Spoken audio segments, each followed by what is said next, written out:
Hello, and welcome to the Hack Divorce Course Parenting Module. My name is Michelle. I'm a family law mediator and creator of the Hack Divorce Course. Check out the link below to download the free parenting module workbook that accompanies these videos. And if you're a DIYer and would like to write your own separation agreement, click on the link below to purchase my definitive sourcebook of family law separation agreement clauses. This one-of-a-kind, indispensable resource will show you a dozen examples of real, comprehensive separation agreements with tips and tools so you can competently write your own agreement.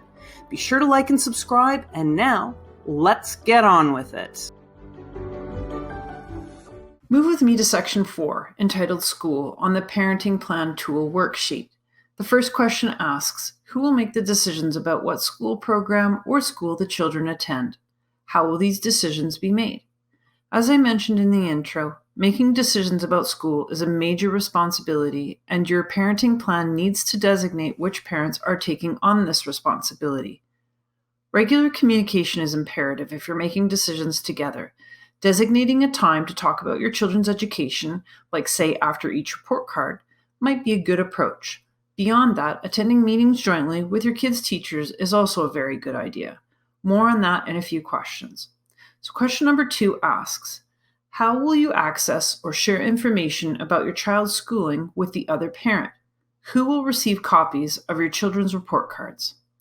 Communication is critical to avoiding major conflict in separation and divorce, and that applies here more than ever. One of you will need to let the school know about your children's situation of going through a separation or divorce, and that as a result, the teacher may need to reach out to each parent separately. However, you and your ex might make an arrangement where one person communicates regularly with the teacher and then shares that information through phone, text, or email and keeps the other parent in the loop. Unless you have extenuating circumstances, both parents should usually be allowed to access their children's school information regardless of these arrangements. Sometimes parents can run into issues with teachers, doctors, or other professionals who will not acknowledge one of the parents' rights to access their children's information. One of the ways you can protect yourself from this is by including a clause that says something like the following. The section is called Parenting. John and Patricia may make inquiries and be given information by the children's teachers, school officials, doctors, dentists, healthcare providers, summer camp counselors, or others involved with the children. The parties intend this clause to provide each of them with access to any information or documentation to which a parent of a child would otherwise have a right of access. If for whatever reason this clause itself is not sufficient, although both parties intend it to be sufficient authority for either of them, the parties will cooperate and execute any required authorization or direction necessary to enforce the intent of this clause.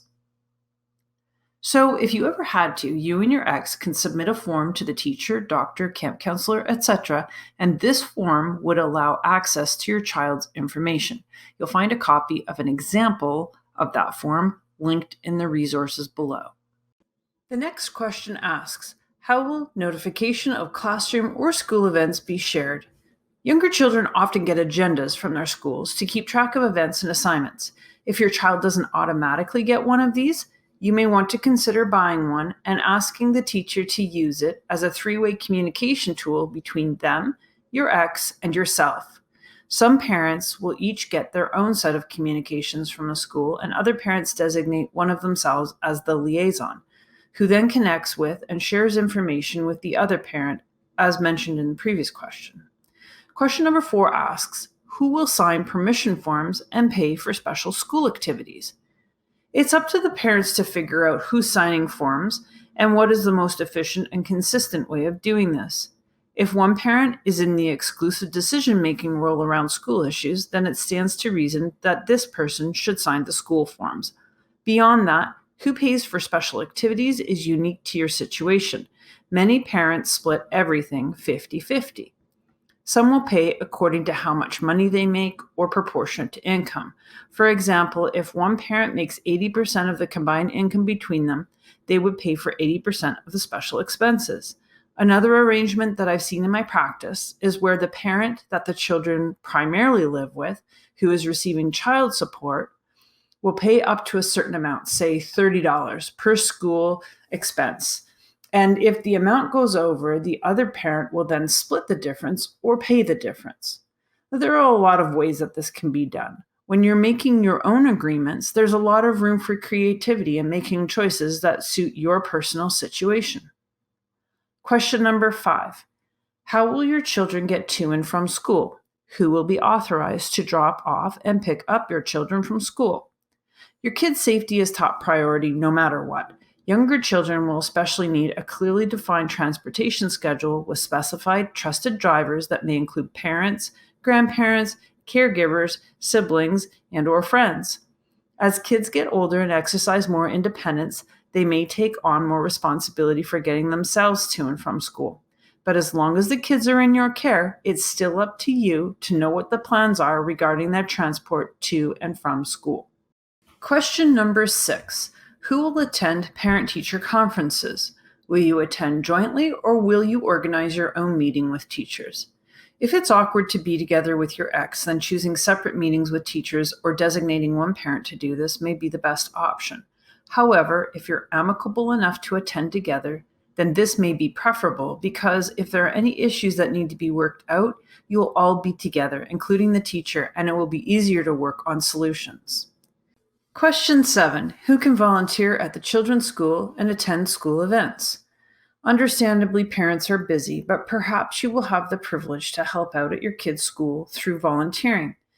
If this is the case and your ex wishes to be a volunteer also, you should probably discuss how you're going to handle sharing opportunities to serve in this way.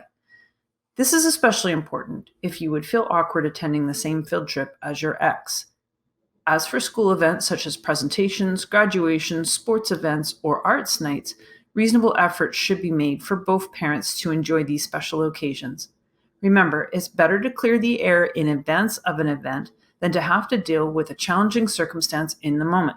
If a challenging situation shows up anyway, despite your best effort to mitigate it, have a plan in advance about how you will handle it in a mature and appropriate manner. It's not easy to deal with difficult situations that have triggered us, but for the sake of modeling responsible behavior for your children, think about this in advance. Have a default script or a series of steps that you can walk yourself through if a heated moment arises between you and your ex. Nothing speaks louder than actions, and showing your kids how to deal appropriately with challenging circumstances is one of the best gifts a parent can give. Question number 8. Are there special arrangements that need to be made for homework to be completed when parenting time falls during the school week? This is an important question because sometimes parents are busy with work or extracurriculars or just plain overwhelmed with the magnitude of responsibility that accompanies being a single parent. Because of this, some kids get behind on homework or begin to lose ground with keeping up their grades. This can be really challenging for a young person's self-esteem, especially when there are already so many difficult things to cope with from going through a divorce. Hiring a tutor or intentionally scheduling in time for a parent or older sibling to help a child with their studies is a good remedy. Also, regularly checking in with the child and their teacher is a form of accountability that can be employed as well. Question number 9 asks, who will be the emergency contact for the school? An emergency contact cannot be you or the other parent because you're already the primary caregivers and will be the first people contacted if there's an emergency. An emergency contact is a default person who can respond to a situation with your child if you or the other parent are not available. An emergency contact is someone who is a trusted member of the family or a friend, and they are easy to access by phone. They are also able to physically get to where your child is with ease because they live nearby. Your child should feel safe with this person, especially if they're not feeling well or are in a vulnerable position. An emergency contact needs to continue trying to get a hold of you or the other parent while they are responding to an emergency in lieu of you.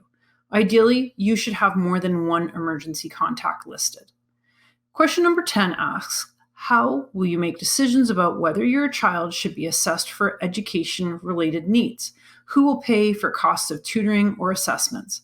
If your child is struggling academically or emotionally, the school may recommend a full battery of diagnostic testing in order to detect if there's an underlying learning disability or psychological condition that's contributing to the problem. If you or your ex have good extended health insurance, this should be covered. In the event that it is not, you may qualify for special funding through your school board, or you will have to come up with a plan to cover the cost between the parents. Having a diagnosis for a struggling child means that they'll be able to access resources and services that they normally wouldn't qualify for, and this can make an enormous difference in your child's school success and success in life in general. A diagnosis will follow a child into college or university, and again, it will make a huge difference in how they can be helped, and this is worth its weight in gold.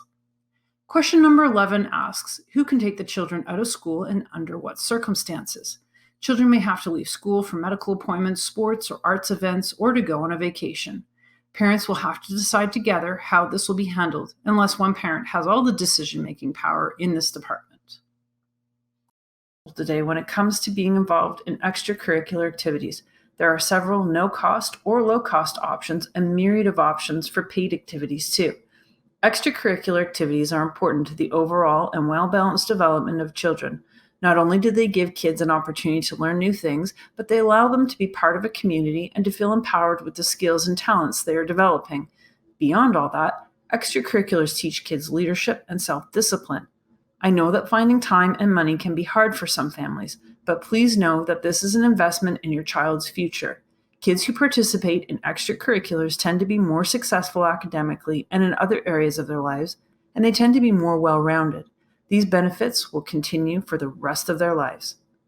Question 1 asks, how will you make decisions about extracurricular activities? What types of activities will your children be involved in? Who will pay for these activities? Who will transport your children and attend activities? Ideally, you'll make decisions about extracurriculars together. However, if one parent has sole decision-making power, then it will be up to them. Deciding on a budget is the first thing to do. Following that, you should probably ask your kids what kinds of activities they might be interested in. Many groups and clubs allow a child to try their activity a few times before requiring a monetary commitment, so be sure to ask for a trial. Also, look into what sorts of subsidies and bursaries might be available if you're lower income. Most communities have a local program or two to help with this, in addition to nationwide programs like Jumpstart. Paying for extracurriculars should be shared either 50-50 or proportionate to income, as discussed earlier. In most cases, as long as the activity is reasonably priced for the family and there's time for the commitment, both parents should try to support it. How many activities your children will be involved in is up to you, but that choice should also take into consideration what both parents can afford and the time commitment involved. If one parent wishes for a child to be involved with a very expensive activity or one with a high level of commitment, such as a competitive team or some sort, the other parent may not be able to support it for various acceptable reasons. If this is the case, the child can still be put into the activity, but the parent who wishes for the child to be involved in the activity should be prepared to support it primarily on their own. For instance, I've had several scenarios where one parent buys the ski equipment and passes for the kids, but the other parent does not participate in the cost or attending the sport because it's too expensive for them. This is okay, just try to keep the peace. An example of a clause you can use in your agreement to define your kids' extracurriculars can look like this. The section would be child support, and the clause would read, the children's current special or extraordinary expenses are A. Hockey, approximately $1,000 a year, B. Piano lessons, approximately $700 a year, and C. Summer camp, approximately $2,000 a year. For portioning of special or extraordinary expenses, John's income is 70% of the parties' combined incomes. Therefore, John will pay to Patricia 70% of the children's special or extraordinary expenses in the amount of $250 a month, starting September 1st and on the first day of each month. The parties will only contribute to the children's additional special or extraordinary expenses if the parties consent to the expenses in advance in writing. Neither party will unreasonably withhold consent. If the parties cannot agree, they will use the section of this agreement entitled Dispute Resolution to resolve the issue. Question number 2. How will you schedule activities for the children? Can one parent schedule activities that will take place during the other parent's parenting time? It may take a little while to get into the groove of coordinating schedules with your ex once you are living apart. Not to sound like a broken record, but good communication is key here. That means passing ideas back and forth and working together the best you can to provide the best experience for your children. Neither parent should just go ahead and book activities during the other parent's parenting time. Not only is it considerate to check in with the other parent when booking activities that will overlap with their residency time, it's the appropriate thing to do, and you need to do your best to not create inflammatory situations with the children's other parent. Kids can sense when things are difficult between parents, whether you say anything or not, and this can cause a lot of stress and anxiety for them.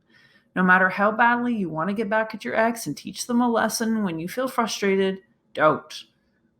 It's better for your kids if you can chat about your frustrations with a helpful third party first and come up with a negotiation strategy that can help mitigate hostile outcomes. On to question number 3. How will you make decisions about each parent's participation, involvement, attendance at extracurriculars? So this is totally up to you and your family, and hopefully you can work this out between you and your ex without too much fanfare. As time rolls along, you will settle into a new way of coordinating with your ex. Do your best to walk the high road and always keep your kids' well-being top priority. Question number 4. How will you share information about activity-related events, trips, games, recitals, etc.? The vast majority of people simply share information about events with their ex through a text, a phone call, or an email. Sometimes the kids will get multiple paper notices or invitations for an event so they can give each parent one. If notices are sent through social media or email, sign up to get them sent directly to you if you can. Whenever possible, don't make the child the middle person by sending notes and notices back and forth with your ex by using them. This can put them in an awkward position, and if a problem flares up, they may feel responsible or guilty, even though it really has nothing to do with them. In today's age of cell phones, you can easily take a picture of a notice or simply forward an informational email. Do this as often as possible and use the other methods when you can't. Thank you for watching, and don't forget to grab your copy of my indispensable resource for writing your own separation agreement, the definitive sourcebook of family law separation agreement clauses. Like and subscribe, and I'll see you soon.